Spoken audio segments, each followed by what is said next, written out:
Em nosso estudo de hoje, a lição 63 do livro Seara dos Médiuns, Jesus e Livre-Arbítrio. Em matéria de respeito ao livre-arbítrio, reparemos a conduta do Cristo junto daqueles que lhe partilham a marcha. Companheiro de João Batista, não lhe torce a vocação. Em circunstância alguma, encarcera espiritualmente os discípulos em atitudes determinadas.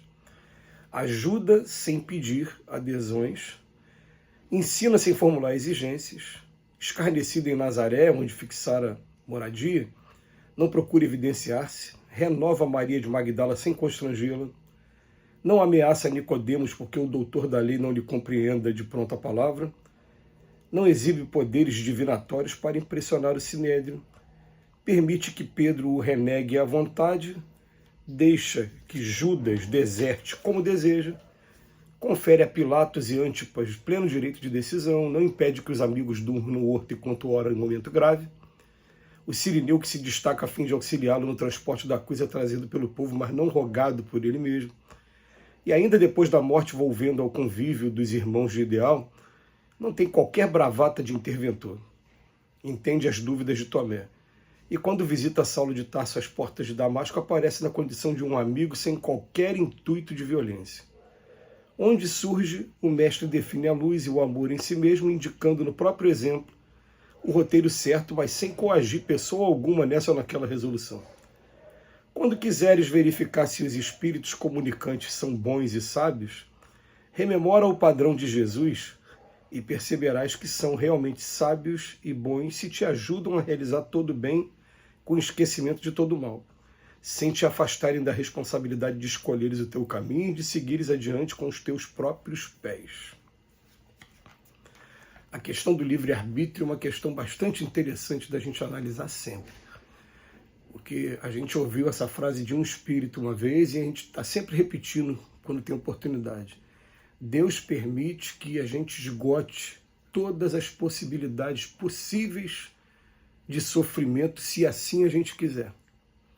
Mas deixa a porta aberta quando Jesus traz aquela frase: venha a mim, vós que estáis aflitos, que eu vos aliviarei.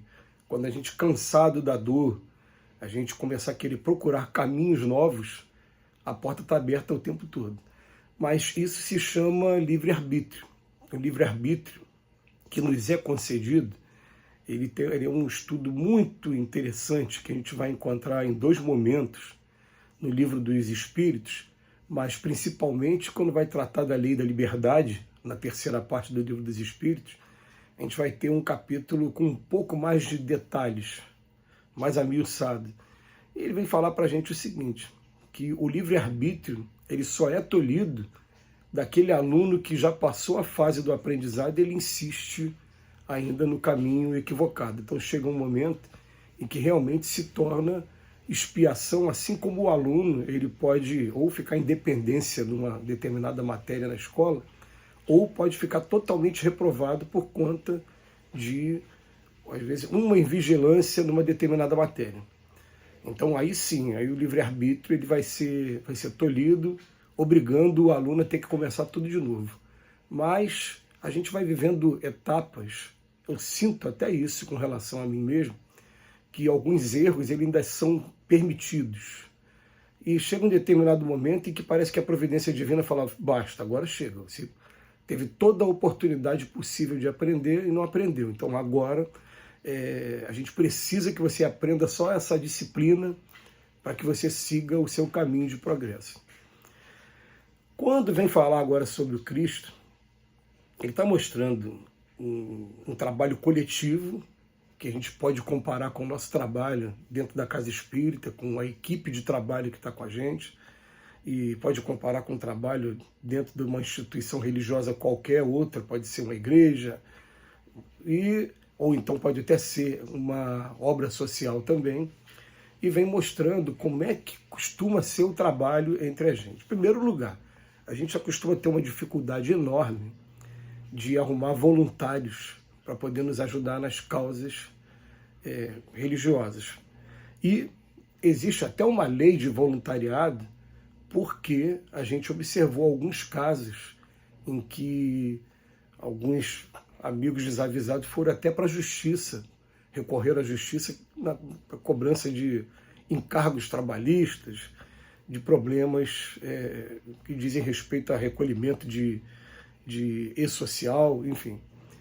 Então, em primeiro lugar, o trabalho é voluntário. Sendo um trabalho voluntário, a gente percebe o seguinte, a gente percebe que na grande maioria das pessoas, uma coisinha que estiver em desacordo com o que ela acha que é o certo, ela se afasta, porque na visão dela, ela tá, eu poderia estar arrumando alguma coisa que fosse remunerada, já que a gente precisa de dinheiro para sobreviver, eu poderia estar cuidando da minha família, e uma coisinha qualquer já traz esse problema.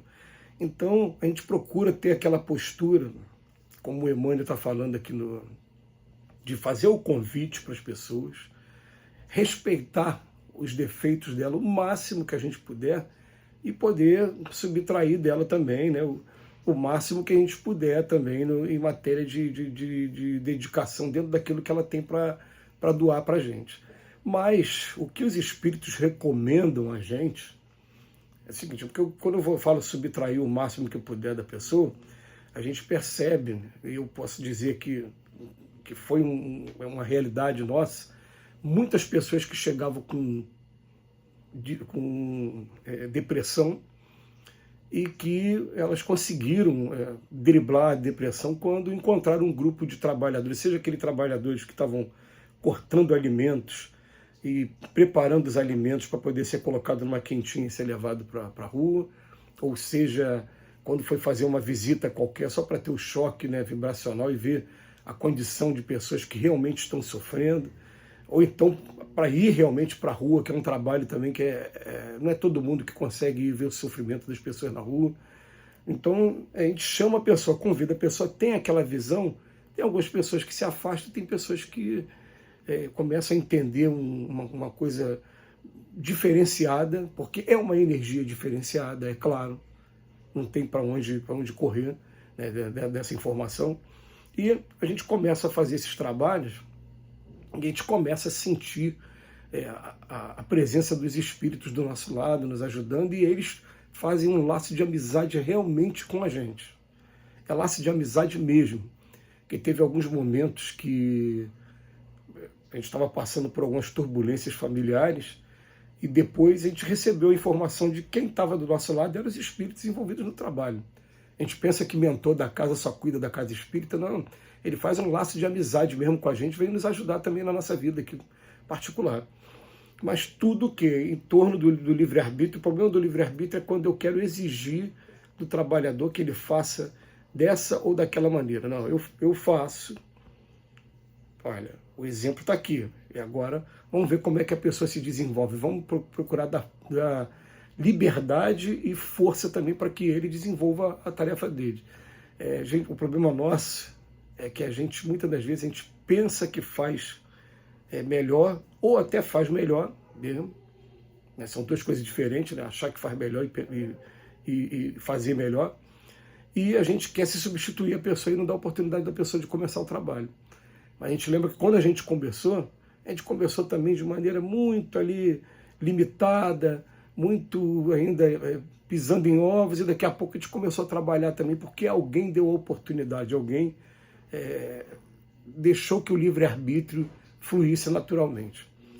A lição é belíssima. Jesus nunca exigiu nada de discípulo nenhum, nem impôs como condição para ficar do meu lado tem que ser dessa ou daquela maneira. Jesus simplesmente escolheu e as pessoas ficavam, né? Meu Deus, eu fui escolhido por um homem que é diferenciado, que está curando cegos, coxos, e que está fazendo isso tudo. As pessoas vinham. E mesmo com o seu livre-arbítrio, nem Judas foi, em algum momento, foi chamado a atenção. Nada. Aliás, a passagem de Judas, então, o Emmanuel fala de maneira maravilhosa em outras lições. Né? No último momento, quando ele vem dar o beijo derradeiro da traição, aqui vieste amigo, até naquele último momento chamou de amigo. Quer dizer, não estava esperando, estava deixando o livre-arbítrio seguir o seu caminho. Agora, é claro que o livre-arbítrio ele traz uma coisa chamada responsabilidade, porque é da lei. A semeadura é livre, a colheita é obrigatória. E o Cristo ensina isso, sem tolir, sem exigir nada em troca. Que Jesus nos abençoe hoje e sempre.